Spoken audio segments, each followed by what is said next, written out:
coming out here after 30 years. Yeah, I ain't got nothing, but I'm gonna have something because I'm rich in personality, you know, and I'm rich in love. My family love me, and that's really all that counts. Everybody out there on Team Banky Pound, man, I appreciate the love. Boom, with the Roy Jones Jr. on. I appreciate the support, man. Big shout out to DB3, man. The Davis brothers put on for the city last night. Big shout out to Keyshawn, man. You did your thing in a time that you had to do it with all the spotlight, the bright lights, the superstars in the building. You showed up and you showed out. Put your city on the map, man. Put your family on the map, man. Salute to you. TBP Nation, that's what we got to do. We got the meet and greet coming up, man. Let's put it on the map. Get your tickets, show up and show out, man. I need to show out like the DB brothers did, man. Yeah, I need to show out like the DB3 brothers had last night. You heard me. They was out there, man, and they was doing their thing, man. So big shout out to them. Man, and this meet and greet is coming up on us, man. We got less than 20 days. Let's go. Let's get it. Let's do it. TBP Nation, stand up, man. I appreciate y'all, man. You still can send donations to help make this thing great, even if you can't be there. You can do that, man, at Hardcore Boxing News, Cash App. You can also get in this raffle still. You have an opportunity to get in this raffle and win you some money. Hardcore Boxing News, hashtag raffle. And you also can get your tickets at Hardcore Boxing News, man. So shout out, man. I'd love to see you there, man. Don't meet me there, beat me there. I appreciate you. Big love. Today. Let's go. Part 2, man. Being in that penitentiary. Being in that penitentiary all through my 20s, man. Where was I when I hit my 30s? If I'm not mistaken, man, I think I might have been on I might have been on Greensville, man. Might have been on Greensville, if I ain't mistaken. I can't, remember like that. But I think I was, man.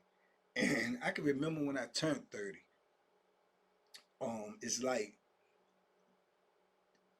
like I'm 30. You know what I'm saying? You old because when you young, like I was when I went in the penitentiary, man, 30, that's like old people, you know what I'm saying? Or getting old, that's what I thought at the time.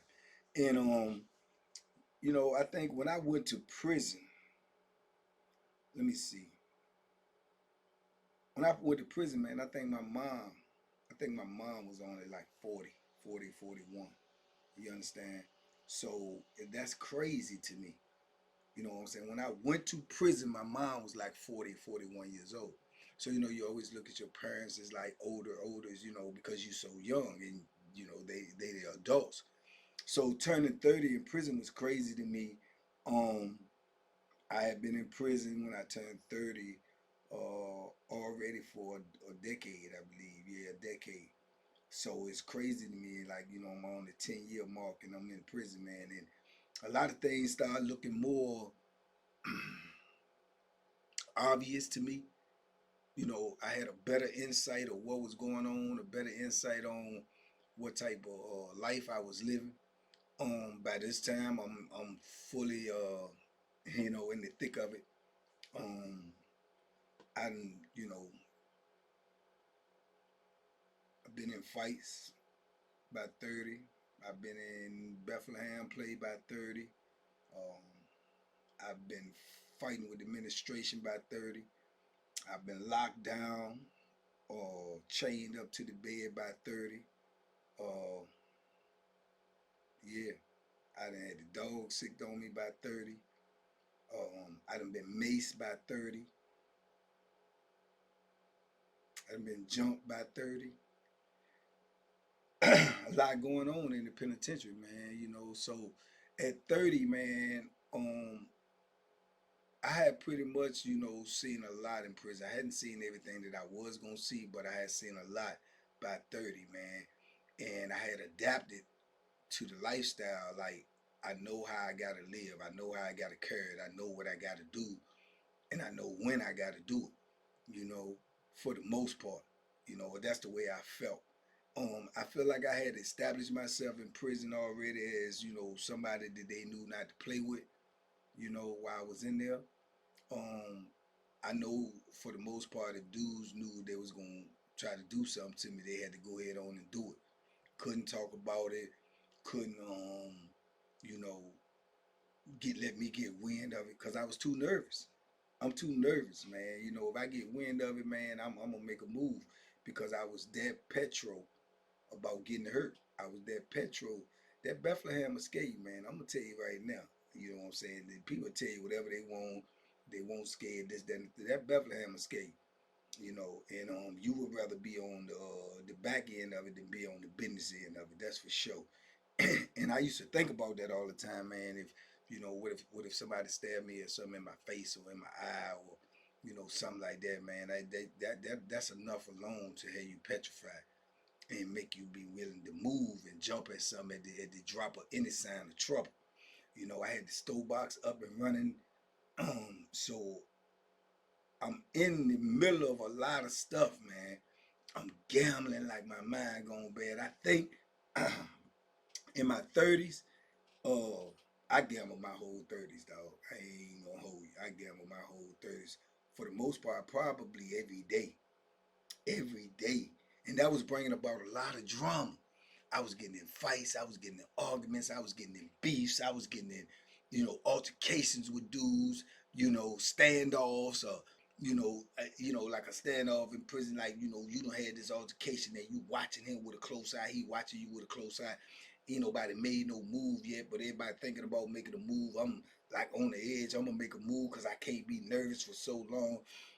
Then dudes is brokering this, trying to, patch it up, man. Look, man, y'all need to talk, man, woo woo, because you're walking around with tension. That's one of the worst things you could do in prison is be walking around with tension about getting ready to go to war.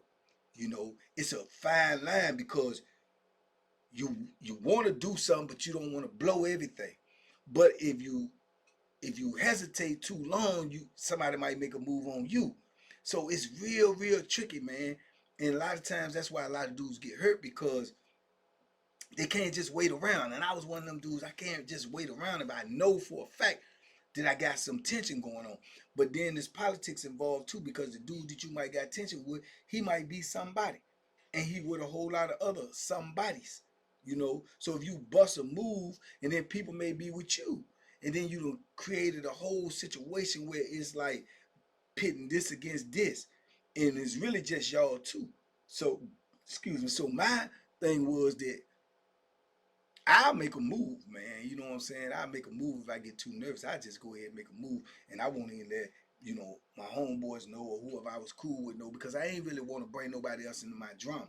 Because, like I said, if I got in the drama, most of the time, 90% of the time I got into something, it was over money or it was over gambling. 90% money, gambling, or disrespect. Which disrespect is encompass the rest of it. But in my 30's, man, I felt like I knew the penitentiary better. I felt like I knew what I was doing when I actually didn't, but I felt like that at that time in my 30's. Um, and to be honest with you, it came a point, man, where I felt like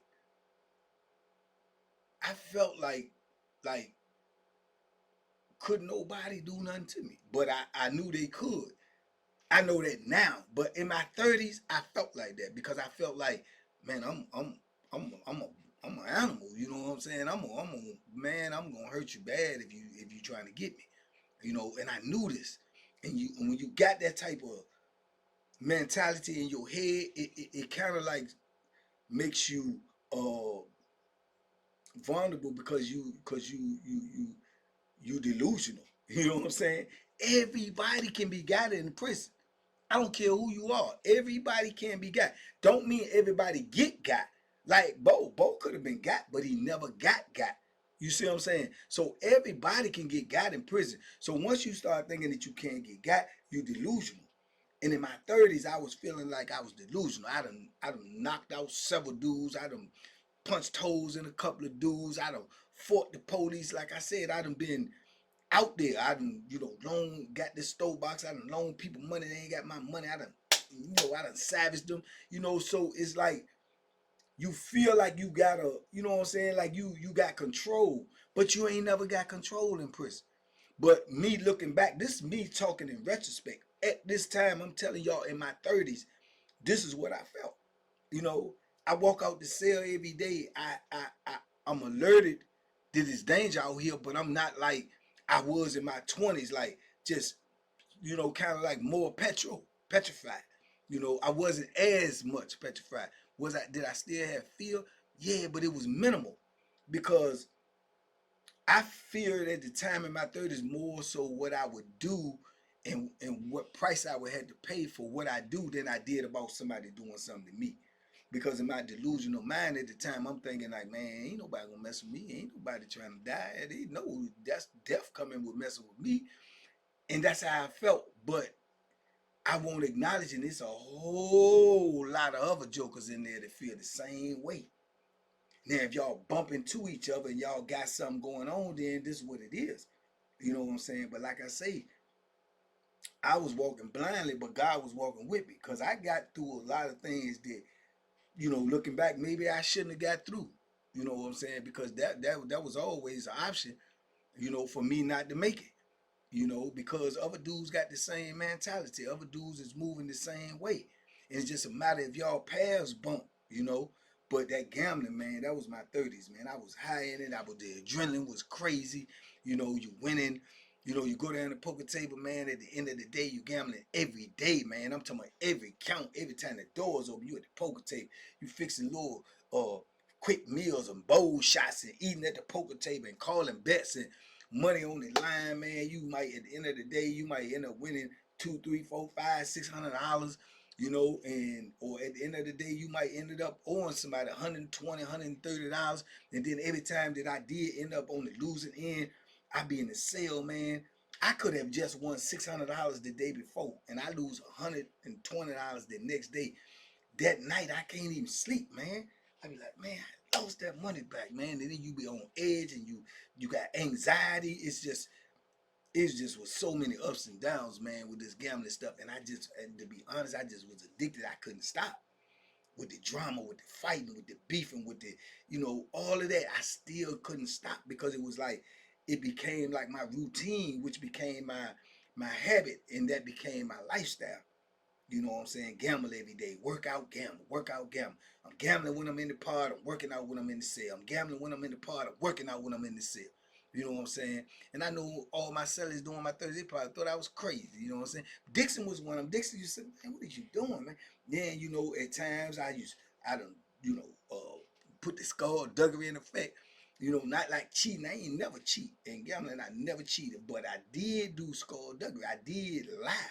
You know what I'm saying? Acting like I got the money that I don't got. If I get broke gambling, when in prison, especially like in my 30s, so I got broke. If I got broke, if they broke me, they ain't gonna know it because I'm acting like I got the money anyway. And I'm gonna play. And if I lose, I ain't got it to pay. And then I'm gonna deal with the dude however he wanna deal with it. But that's dangerous. And I was doing it, and I did it way more often than I should have did it. I should have never did it one time. One time is too many, you know. But I did it way more often than I should have. You know what I'm saying? Um, and that's taking chances with your life, man. You know, because it goes back to what I said. I'm thinking I'm invincible. I'm like, okay, if I mess up or whatever, you come on with it. I'm gonna give it to you. Whether I'm right or wrong, I'm still trying to give it to you because I ain't gonna let you hurt me. When you deserve to hurt me because I did some skullduggery. You know what I'm saying? But this is how you living in there because you get caught up in that lifestyle. Then you know, you ain't even operating the right way. You ain't moving with principles and morals. You know, when you dealing in larceny and skullduggery, you not moving with principles and morals. And I'm man enough to say, these times I won't move it like that. You know what I'm saying? And then I had the audacity later on in my years to want to hurt you real bad if you was moving like that towards me when I did it myself. You know, hypocrisy. You know, but it is what it is. You know, and that's how I was, man, in my 30s, man. Um,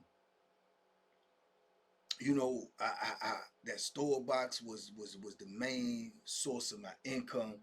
I wasn't playing with that store box. I ran that joint with an iron fist. If you owed me, you had to pay me, no matter what. I had to have it, or I had to touch you. You know what I'm saying? That's just what it was. and it cost me a lot too. You know, I done got locked up on compounds and end up having to get transferred because of something that I did over some store box money.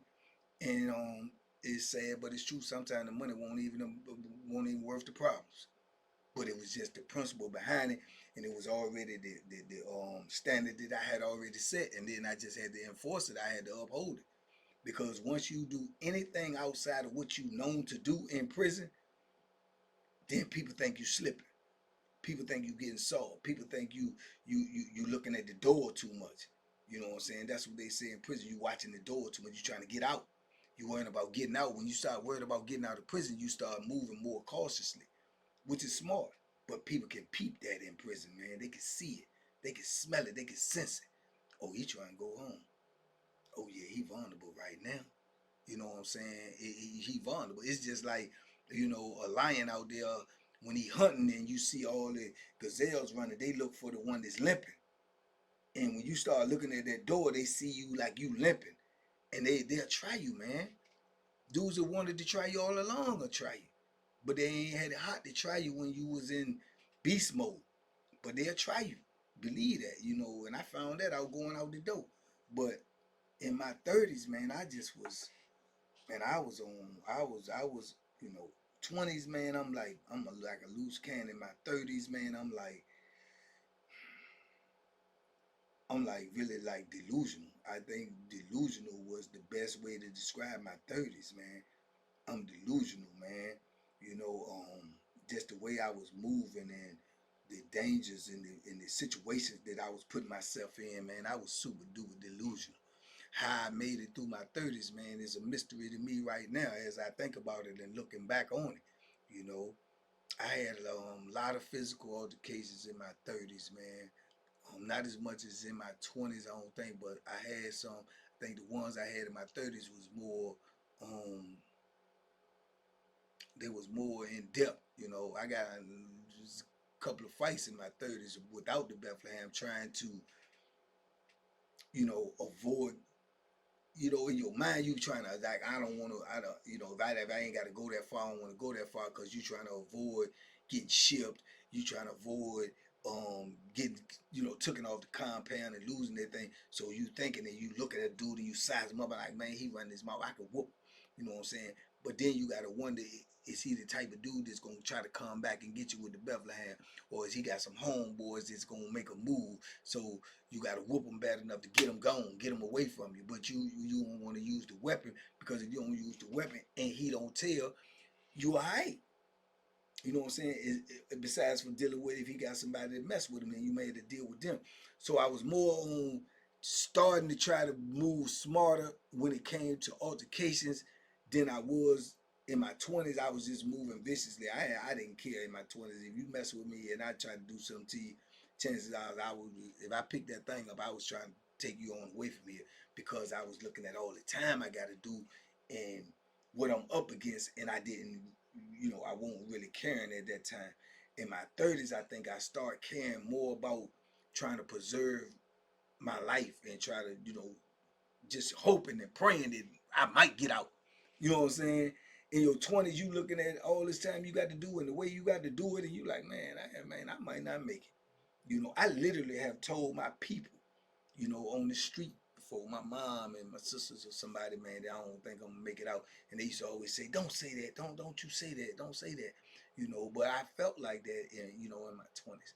And then in my 30s, man, after I had got a decade or better, you know, under my belt in prison and kind of like had a name for myself, I felt like, well, maybe I can make it. You know what I'm saying? It's a possibility that I can make it through this, this ordeal. You know, as rough as it was. I was feeling like that kind of sort of.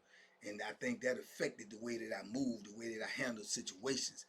Was I still to the point where if push came to shove, I felt like somebody was really out to get me? You know who your opponent is in prison. You know if it's a formidable opponent, whether he will, take you out or not, if he had the opportunity, And those are the ones that you got to deal with emphatically and immediately. So I started more or less in my 30s trying to think, more than just react. You know what I'm saying? So I started sizing up dudes. And sometimes you're wrong. You know what I'm saying? Sometimes I done been in fights with dudes. I thought I was just gonna crush it, but it wasn't that easy. It wasn't that easy. So but you be wrong. So the thing about it is you can't really misjudge nobody in prison, not by a big margin. If you misjudge them by a big margin, man, it could cost you everything.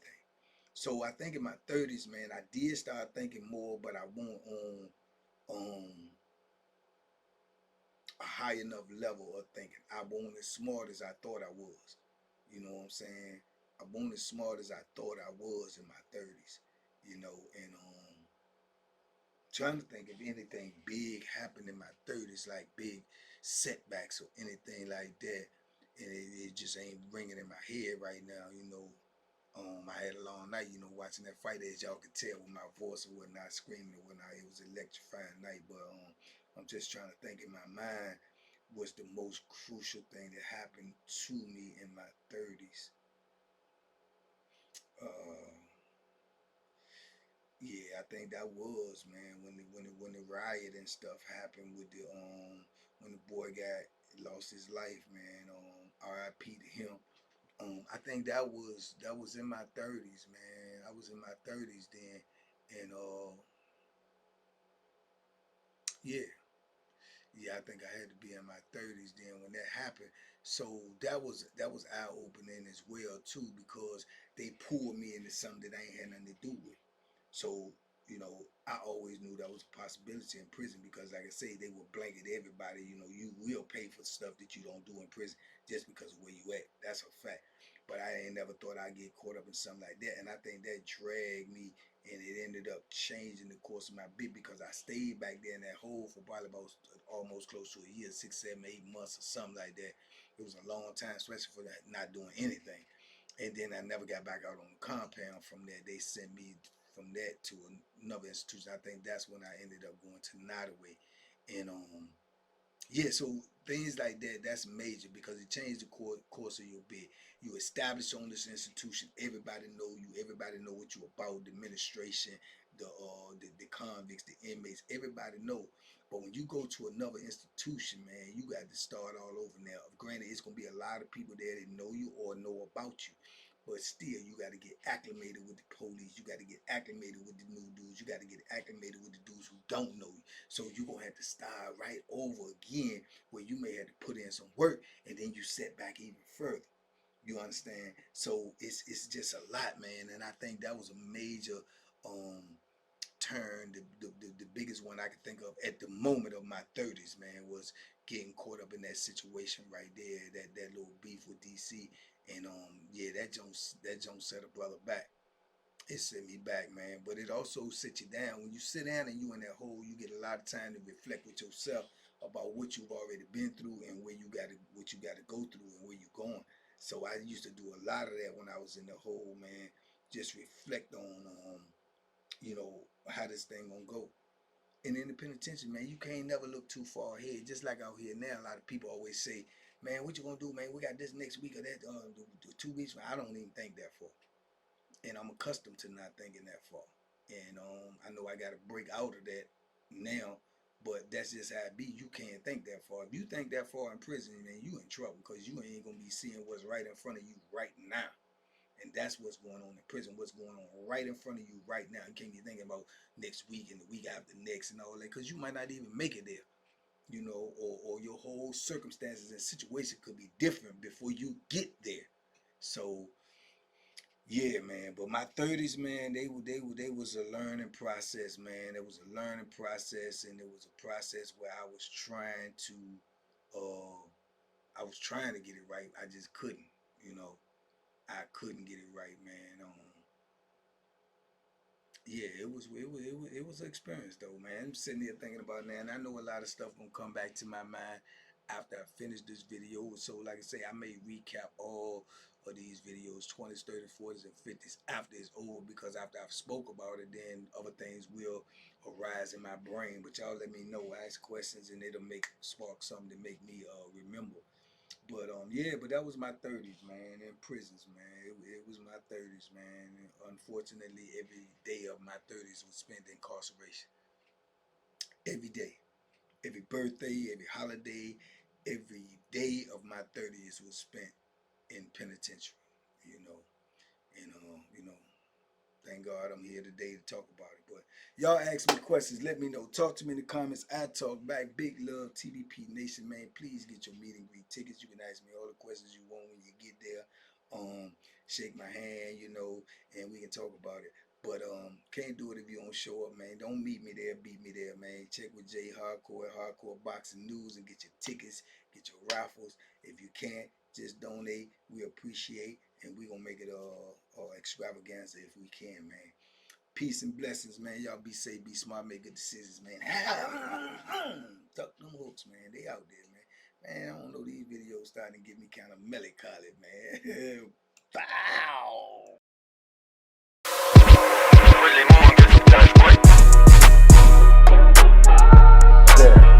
The Banky special. Yeah. Pure deliciousness. Pure deliciousness, man. My name is Banky, man. Everybody calls me Banky. That's the name that I got from my grandmother when I was young. I'm coming out here after 30 years. Yeah, I ain't got nothing, but I'm gonna have something because I'm rich in personality, and I'm rich in love. My family love me, and that's really all that counts.